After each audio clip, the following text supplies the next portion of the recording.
And I had asked the question and I didn't quite get the answer. Is there any other civil rights organization leaders who knew that this was going to happen? Yes. Who?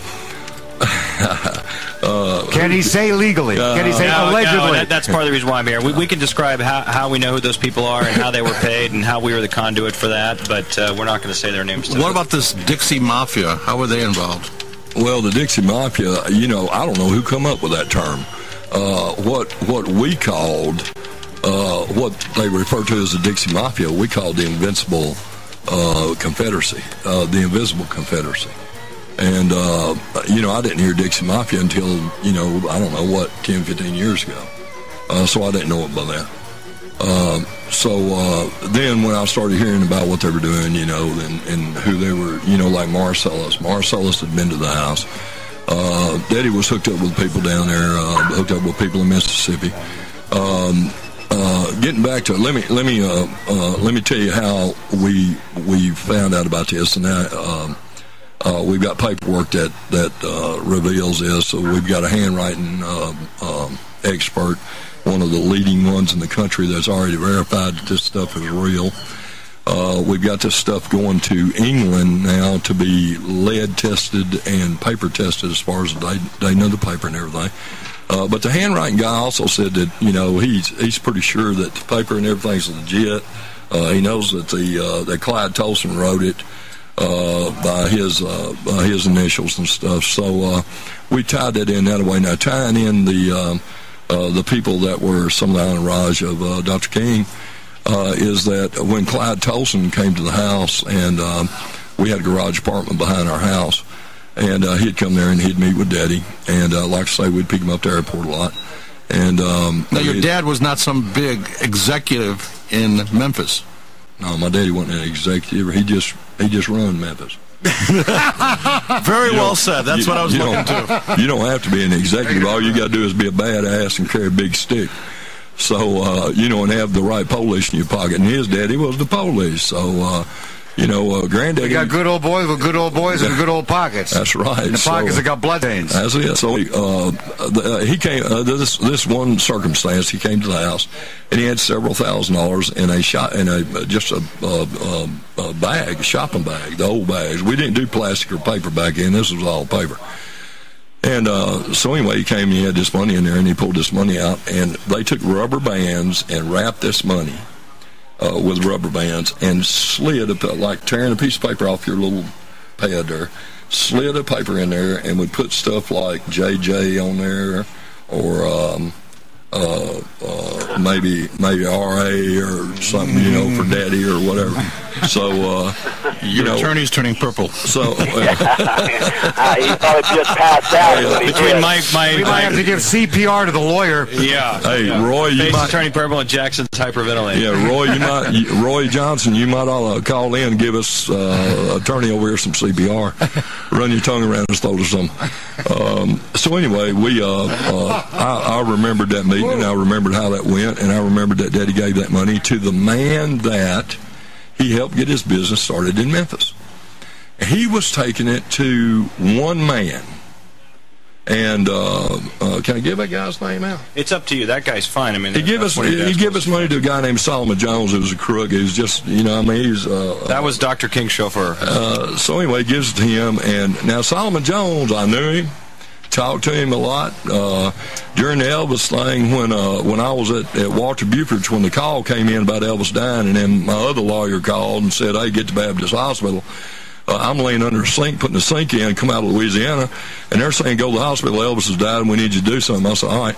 So anyway, during all that, this guy was at Walter Buford, who's the attorney I was under the sink there in Memphis, a liability lawyer.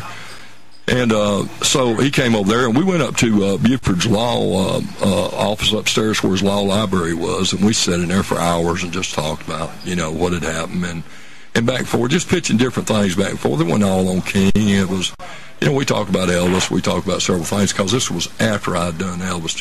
We're going to let Matt's going to have you on the show to talk about the Elvis thing. We want to stay on the MLK here while we have a chance. So where do we go? Let me toss in here a second, Burl, is that some of the things that Baer's been talking about, he mentioned Clark, and he mentioned in the bushes and all these sorts of things, guys seen running from this and from that, and who is where. A lot of this stuff is corroborated by other people who saw smoke come from these bushes, people, and I'm talking about people in King's entourage who saw the guys running from this area, saw the cars turning, saw all these sorts of things that have nothing to do with Ray. So Ronnie's telling his story as he saw it as a 16-year-old boy, but what I'm adding here is that this isn't just coming from Ronnie. The things he's saying were corroborated a long time ago by people saying, I saw two men running from these bushes, or I saw the puff of smoke coming from the bushes. What did you do, Steve, to corroborate this story? Well, I listened to Baer's story and what he had to say about this, and then obviously I've read everything I can find about the King thing, including the trial, Jowers trial, the 200-page, the original police professional hearings on this, the witness testimony that has nothing to do. These are people Baer's never met in his life, never seen in his life, who will say little things. It's Baer says, the shooter was in the bush, he had a spotter with him, spotter went this way, shooter went that way. Well, that's Baer talking as far as we know, but when you start looking at the congressional record or looking at this trial, you'll see witnesses saying, well, I was across the street at the Lorraine Motel and I looked over there when the shot came, saw a puff of smoke, saw one man run one way, jump down a wall, head for a car, saw another man heading a different way. You have police officers, you have fire guys who reported some of these different things, and that's what I'm talking about. When you look at Baer's story, it's a puzzle piece, and what he does is fit in the pieces around this puzzle of what we know and what's been testified to, and that's the difference between listening to somebody who's recalling what he remembered at 16 years old and all these other pieces that are around it. And somebody took a picture of me on the motorcycle going past Lorraine Motel. I don't know. I think that was a European guy or someone that stayed. Yeah, there was a pretty famous photo and you can see Ronnie at 16. Now you can't see him, but you can see a person on a motorcycle. And of course, that's the Honda. Is it 90cc? Whatever, is a smaller Honda motorcycle. It's a S90 Honda, yeah. Yeah, that he took from his house that day with a weapon, delivered it down to the site. And so you delivered the murder weapon? My mother wrapped it up in a Chanel bedspread, and I set it on the bike, and then I sat on the stock, and the barrel was facing out the back of the bike. I just sat on the stock and then drove it up. And I wonder if you could be arrested now as an accessory to murder as a juvenile. Shit, bring it on. That's why you're here. It's amazing. We wonder how many people. That's a great question. As we've developed this story over the last 3 years, and by develop it meaning research our own photographs and artifacts that we have and verifying the authenticity of those, identifying people in photographs, tracking those people down, talking to more people. I was going to say, did you interview some of these people? Absolutely, and we tried to find out, for example, if Chess Butler's family's still alive, for example, and that's one of his dad's principal confidants, and basically was his dad's shooter, literally and figuratively. And he's not the one that killed Martin Luther King. No, that's not what he's saying. That's not what I'm saying at all. But as we track all these, but he could have a link to the cab driver.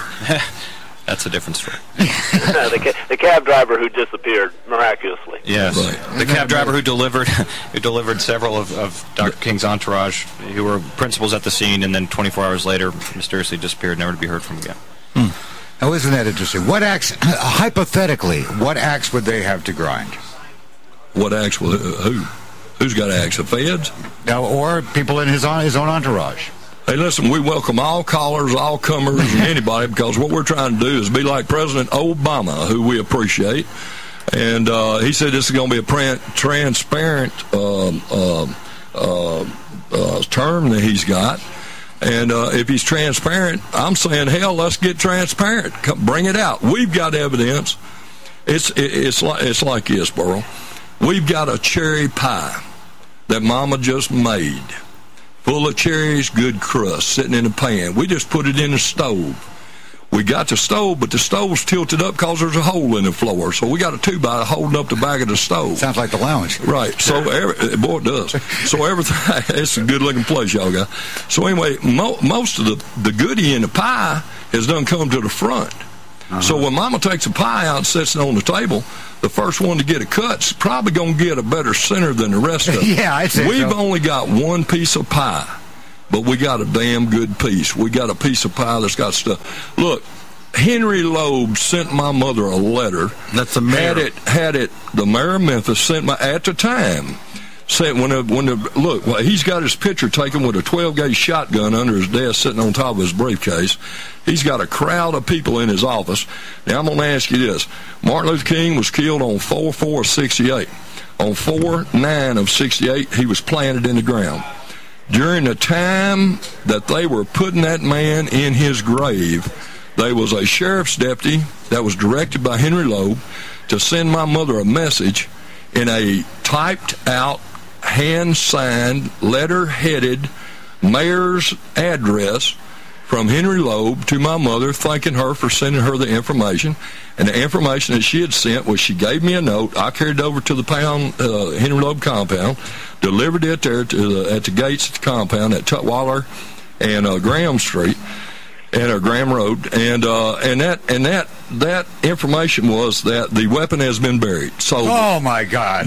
Not only do we have where through the weapon the city is buried, sanitation department, who his dad was at. Not only do we have where the weapon's buried, but before the weapon was ever used, my father, Chess Butler, and two other men test fired that weapon in the Wolf River bottoms by the trestle that runs from where the old. It used to run past our house, from where the old Hart's Bread Factory is out to the Shelby County Penal Farm and then on up into Nashville.